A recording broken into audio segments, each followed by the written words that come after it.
Today we are going to talk some more about the Love Boat cruise that's coming up. I've got dining updates for you both from Princess as well as Royal Caribbean. Norwegian's going to be calling in a new port, opens up a lot of opportunities for people. Let's see what else. So we're going to have a cruise ship actually home porting in Washington, D.C., if you can believe that, and lots more. So let's go ahead and get started.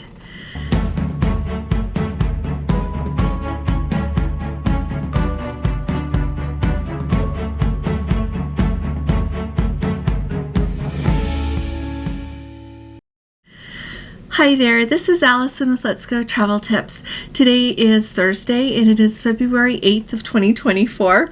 And first off, yesterday I told you all about the Love Boat cruise that Princess is going to do, and I'm still getting lots of questions about that. So I thought I would do a quick recap for you, and if you would like more information, Gordon will link my video from yesterday, so go watch that as well.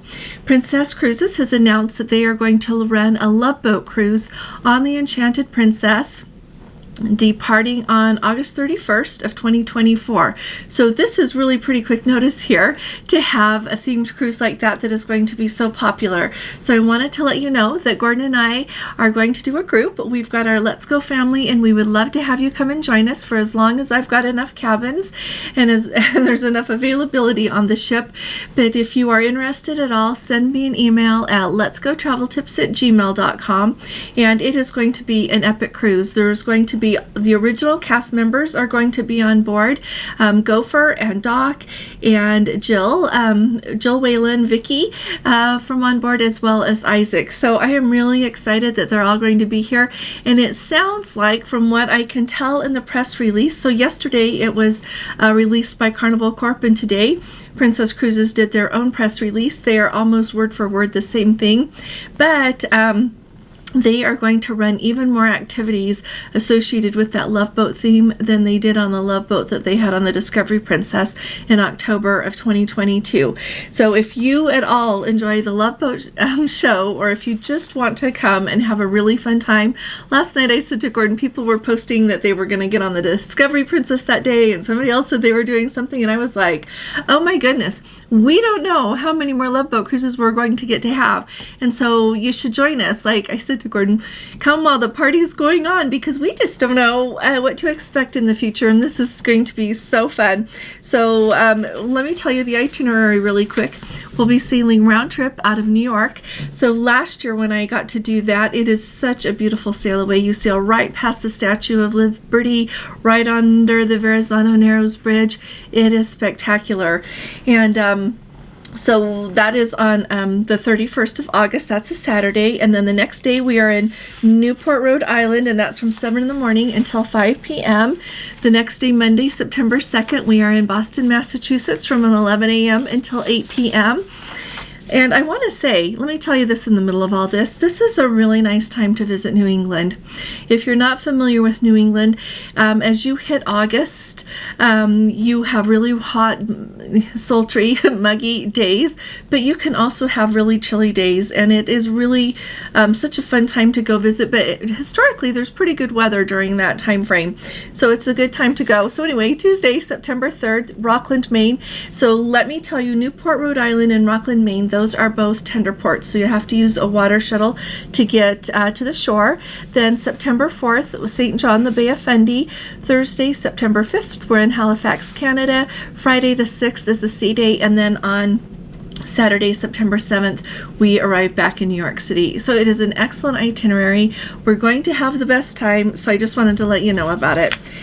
I also wanted to let you know, when it comes to booking the Love Boat cruise, like I said, send me an email, but be aware, I have X number of cabins that I've been able to reserve on the ship, and when those are gone, I don't think I get any more unless there is unless there is still some extra cabins available on the ship. I have noticed today that when I try to look for that cruise on the Princess website, it says that it is currently not available, and I have been able to tell that a lot of the cabins are gone, and I don't know how many exactly are left in a lot of the categories. And so if you know for sure that you want to go, we should go ahead and book it sooner than later. And if you're thinking about it, when you realize or figure out what you want to do, just send me an email then, and I'll look forward to helping you. I am really excited about this. I am excited to go enjoy everything to do with the Love Boat. I am really thrilled to get to go to New England again.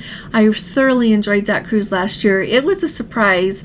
I've been to New England a lot of times and thought, oh, this will just be fine. But it was absolutely beautiful. It was more than I expected. And then the cherry on the top, we'll get to have our Let's Go family members on board and get to meet you and get to know you a little bit better. So much fun awaits us, and it's going to be more fun together. The next update that I've got for you, but before I give you that, if you haven't subscribed yet, would you please subscribe to our channel? And if you appreciate our updates, would you please give us a thumbs up, as well as share this video with a friend, someone that you know enjoys cruising. Now, or maybe they should get into cruising. Also wanted to remind you all that tomorrow night, Friday night at 8 p.m. Eastern Time, we are having very special guests. Jenny and Tony from La Lita Loca are going to join us on our live. So you're not going to want to miss it. They are amazing people, and we are absolutely delighted that they would come and spend a little bit of time with us and with all of you. So we look forward to seeing you then. Now, we have been talking about casual dining on Princess quite a bit lately. We've been talking about the menu, the accessibility to those restaurants that are included. So I really appreciate a Let's Go family member. He and his wife, they are on the Emerald Princess right now. And they were really kind to let us know how things are going on board. So first of all, the casual dining on the Emerald Princess consists of planks and steamers. So if you're not familiar with planks, kind of think of like barbecue, and steamers, kind of think of seafood. Like he said, there is no Alfredos on board, and so planks and steamers alternate back and forth and are available for dinner only, and reservations can be made for them. Now, that's what it was like when I was on the Emerald Princess last year for the New England cruise, went in September. When I called the dining line, though, they told me I didn't need a reservation. So when I got down there, though, they said they had no availability. So if you are going to be doing that casual dining, I would really recommend making a reservation. And you can't make reservations for casual dining in the app. I wish they would have that ability in the app, but I would go directly down to the restaurant and make my reservation if it was me, because you can't trust what they tell you on the dining line, clearly. Both of these things, both the steamers and the planks, are located in an extension of the buffet area. So if you're not familiar with Princess, they've got their, they sometimes call it the Horizon Court Buffet, sometimes they call it the World Fresh Marketplace Buffet, but it's both sides you can eat on, and it's extended. So usually it's in the back area where they run the steamers and the planks. So it's just kind of like eating in the buffet, you just have different food. And like I said, they were kind enough to send me the menus. So we'll also put those menus over on Facebook, okay? So these Let's Go family members are actually on a Panama Canal cruise, and as they were heading south, they had to detour and head over to Cabo San Lucas so that they could disembark a passenger who needs medical attention. And so they were doing that, and then they were going to continue on their way to their next port, which was going to be Puerto Vallarta. So this is just a nice time to remind everybody that sometimes they are able to medically evacuate passengers, sometimes they are not able to do that. That depends on whether or not they feel like that passenger can actually be, you know how when they bring the helicopter over, they have to lower the stretcher for them. They have to decide if that patient is stable enough to be able to be lifted up to the helicopter, and sometimes people aren't, and that's when this also comes into play, that sometimes you actually have to take people over to shore. So I'm really glad that they were close enough to be able to do that. And thanks again to our Let's Go family members. I really appreciate you all letting us know how things are going on board. Now, I thought this was kind of fun news. We always think of all these different cruise ports where cruises are sailing from, and it's kind of fun to know that there are different ports, especially if you live close to one. So Jacksonville, Florida is going to, for the very first time, have Norwegian sailing out of Jacksonville, Florida. So that opens up options. I know that Carnival sails out of Jacksonville. So they reached the port there in Jacksonville, and Norwegian Cruise Line reached an agreement that for 3 years they are going to be able to run cruises out of Jacksonville, Florida. So this is going to begin in a year, just over a year and a half, in November of 2025. They are going to be running some cruises to the Bahamas and the Eastern Caribbean. And so let me tell you about them really quick. They're going to offer 12-day and 11-day round-trip Eastern Caribbean sailings from Jacksonville, Florida. They're going to visit Great Stirrup Cay, which is one of Norwegian's private islands. They're going to go to Puerto Plata in the Dominican Republic, St. Thomas, St. John, Antigua, St. Kitts, San Juan, Puerto Rico, and more. And then they are also going to run some 4- and 5-day sailings to the Bahamas that call in their private island of Great Stirrup Cay, as well as Freeport and Nassau. So it's really fun. I like that they run some short ones, because then if you have a hard time getting off work or you don't have as much time to go, you still get to go. Here's an important thing to know. If you're interested in that, you can start booking those sailings on February 15th of 2024. That's when it's going to open up. Now, this is kind of cool. American Cruise Lines, which they run a lot of different cruises. If you are really interested, it's some really interesting itineraries with a lot of enrichment. American Cruise Lines is a good one to think about. They are going to be doing their American history. It's called an American Revolution cruise, and they are going to start and end in Washington, D.C. So I think it's really fun that we're going to have a cruise ship going in and out of Washington, D.C. So if any of you have ever done anything like that, would you let us know in the comments? That is definitely on my bucket list. I really want to be able to do that someday. We have been talking a lot about the itinerary changes that have been occurring ever since things started to happen over in Israel and that region there. And as we saw that overreach a little bit into Jordan, things have been changing with itineraries for cruise ships over there. And so earlier this year, they ended up changing celebrity sailings that were due. They run the cruises that include Israel and Egypt in the spring, a few of them, and in the fall, a few of them. So they changed the ones that are going to go in the spring, and then in December they changed the ones for the fall. That is going to affect our October 11th group cruise. We are going to be going on this Celebrity Silhouette. I'm so excited. On a 10-day cruise that is round trip out of Athens, but instead of going, we were originally going to go to Israel for 3 days and Egypt for 2. Now we have a different itinerary. We get to have an overnight in Istanbul. We're going to go see some places there in that whole region that I haven't been before, so I'm really excited about that. But just barely, I believe it's today or yesterday, Celebrity has changed their itineraries for those similar cruises that were supposed to be going in the spring of 2025.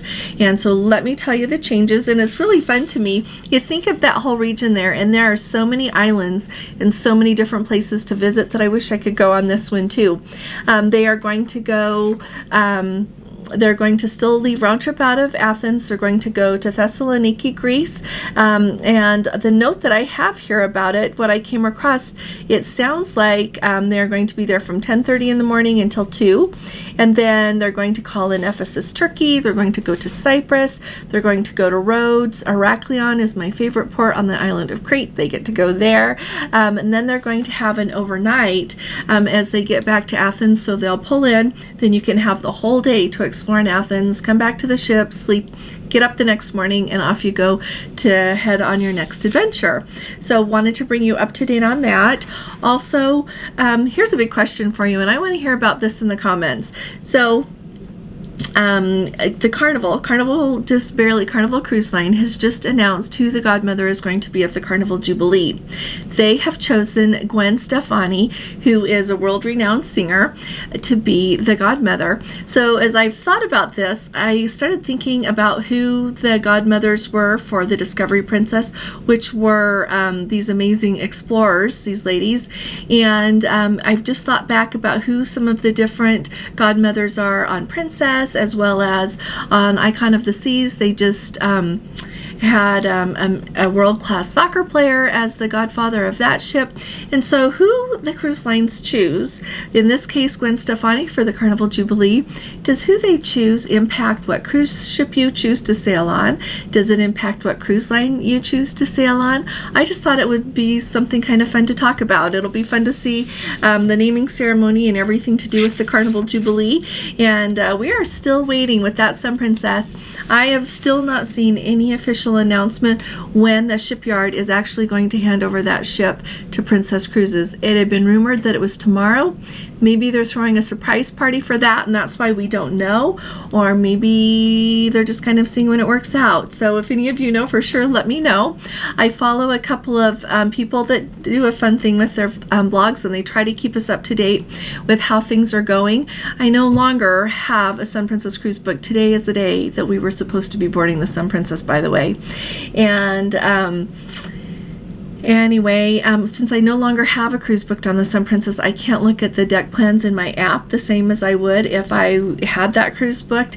But people have been posting screenshots saying that you can see the deck plan now. They are very similar to the deck plans that we have been looking at on the Princess website.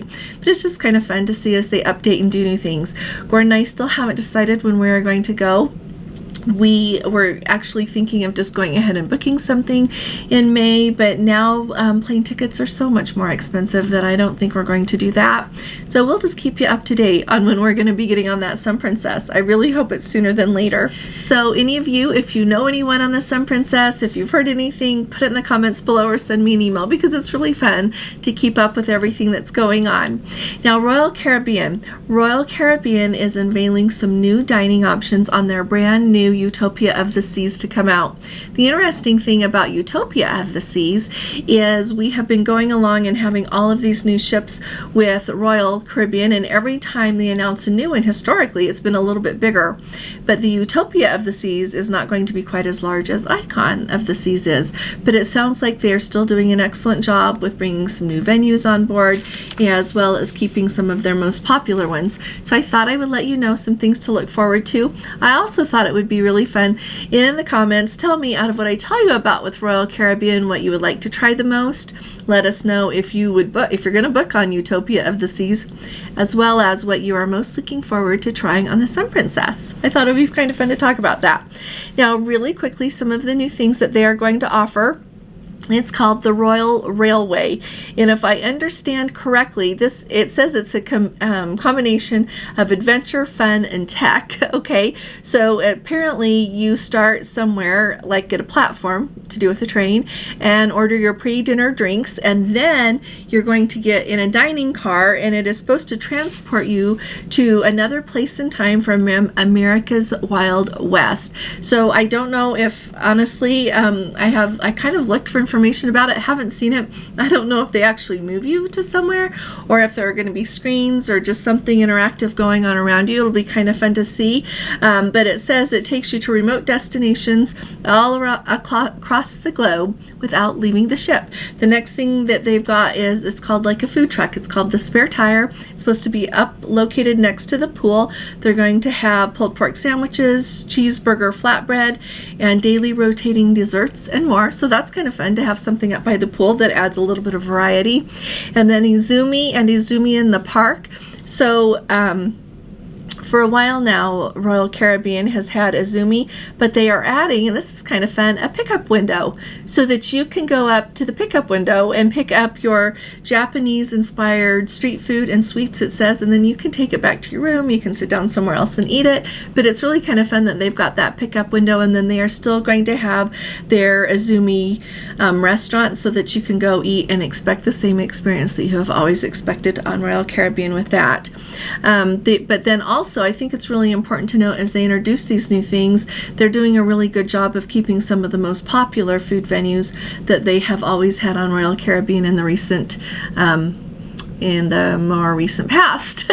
So I am really excited to try this out sometime. We have been keeping our eye on Icon of the Seas, and surely we need to try her out as well. So I really appreciate you all being here with me. We'll look forward to seeing you tomorrow night at our live, and I'll see you here again tomorrow. I'll be talking to you all again really soon. You all take really good care. God bless you. Love you. Bye-bye.